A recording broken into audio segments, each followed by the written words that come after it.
একদিকে মার্কিন president Donald ট্রাম্পের নির্দেশে ইরানের মাটিতে পা রাখার প্রস্তুতি নিচ্ছে পেন্টাগনের দুর্ধর্ষ গ্রাউন্ড ফোর্স, অন্যদিকে পারস্যের আকাশসীমায় ঘনিয়ে আসছে এক প্রলয়ঙ্কারী ঝড়ের পূর্বাভাস। কিন্তু এবারের লড়াইটা আর শুধু ইরান বনাম আমেরিকার মধ্যে সীমাবদ্ধ নেই। আন্তর্জাতিক রাজনীতিতে বড়সড় চমক দিয়ে তেহরানের পাশে এসে দাঁড়িয়েছে রাশিয়ার সে অপরাজেয় আধা সামরিক বাহিনী কাদিরোভাইট।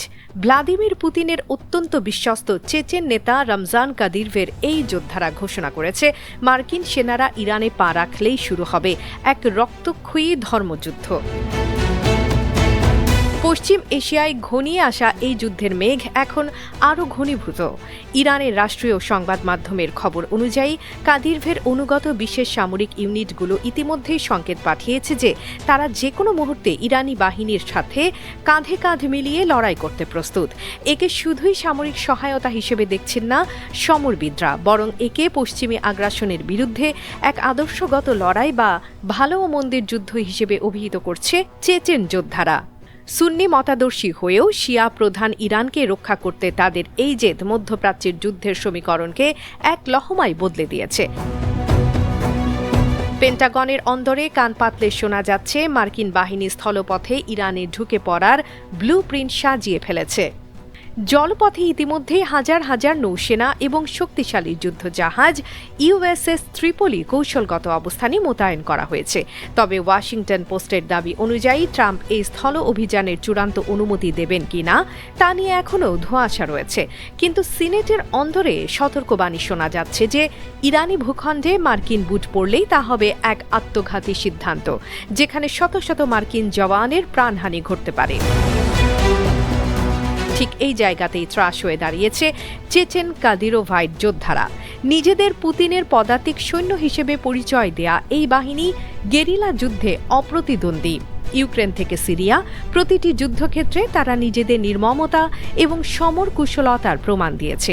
তাদের হাতে রয়েছে রাশিয়ার সরবরাহ করা সর্বাধুনিক AK-203 rifle, night vision sniper এবং অত্যাধুনিক ড্রোন প্রযুক্তি। বিশ্লেষকদের মতে মার্কিন বিমান হামলা হয়তো তারা থামাতে পারবে না, কিন্তু তেহরানের অলিগলিতে যদি গেরিলা যুদ্ধ শুরু হয় তবে কাদিরোভাইটদের মোকাবেলা করা পেন্টাগনের জন্য যমদূত দেখার সমান হবে। রাশিয়া ও ইরানের এই ক্রমবর্ধমান সামরিক রসায়ন এখন হোয়াইট হাউসের কপালে চিন্তার ভাঁজ ফেলেছে। যদিও ক্রেমলিন সরাসরি যুদ্ধে জড়ানোর কথা অস্বীকার করেছে, তবে কাদিরভের বাহিনীর উপস্থিতি মানেই পর্দার আড়াল থেকে রুশ গোয়েন্দা তথ্য এবং উন্নত প্রযুক্তি নিরবিচ্ছিন্ন সরবরাহ।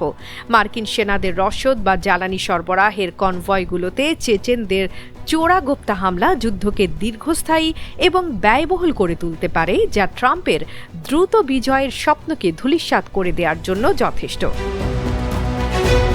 এদিকে বিশ্ববাজারের পরিস্থিতিও ভয়াবহ। হরমুজ প্রণালী অবরুদ্ধ হওয়ার ফলে বিশ্বজুড়ে জ্বালানি তেলের দাম আকাশচুম্বী।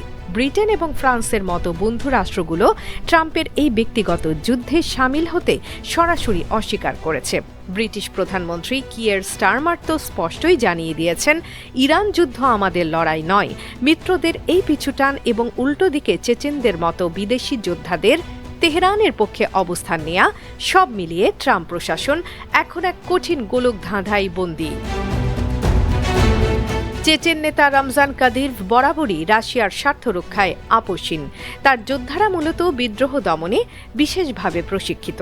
ইরানি সেনাদের সাথে এই দুর্ধর্ষ বাহিনীর সমন্বয় ঘটলে মার্কিন বিশেষ বাহিনী সিল বা ডেল্টা ফোর্সের জন্যও তা বড় চ্যালেঞ্জ হয়ে দাঁড়াবে। রাশিয়ার উত্তর ককেশাস অঞ্চল থেকে আসা এই যোদ্ধারা মনে করে পশ্চিমী আগ্রাসন রুখে দেয়া তাদের নৈতিক দায়িত্ব। এই জিদ আর আধুনিক রুশ মারণাস্ত্রের মিশ্রণ তেহরানকে এক অভেদ্য দুর্গে পরিণত করতে পারে। প্রতিরক্ষা বিশেষজ্ঞদের মতে, যদি কাদিরোভাইটরা সত্যি ময়দানে নামে তবে এই সংঘাত আর আঞ্চলিক থাকবে না, তা বিশ্বযুদ্ধের রূপ নিতে পারে। চেচেনদের অংশগ্রহণের ফলে মধ্যপ্রাচ্যের আরও অনেক ছায়াযুদ্ধের শক্তি এবং বিদেশি যোদ্ধারা ইরানের সমর্থনে এগিয়ে আসার সুযোগ পাবে। রাশিয়ার এই পরোক্ষ চাল ট্রাম্পকে ব্যাকফুটে ঠেলে দেওয়ার জন্য এক মাস্টার স্ট্রোক হিসেবেই বিবেচিত হচ্ছে। অন্যদিকে ট্রাম্পের কঠোর হুঁশিয়ারি সত্ত্বেও ইরান পিছু হটতে নারাজ। তেহরান মনে করছে রাশিয়ার সমর্থন এবং চেচেন যোদ্ধাদের উপস্থিতি তাদের আত্মবিশ্বাস বহুগুণ বাড়িয়ে দিয়েছে। পাকিস্তানের দেয়া শান্তি প্রস্তাব নিয়ে আলোচনা চললেও মার্কিন হুমকি বহাল থাকা পর্যন্ত ইরান তার রণকৌশল থেকে সরবে না বলে জানিয়ে দিয়েছে। ওয়াশিংটনের অন্দরেও এখন বিভাজন স্পষ্ট। একদল মনে করছে স্থল অভিযান মানেই ভিয়েতনামের মতো আরও একটি দীর্ঘস্থায়ী বিপর্যয়।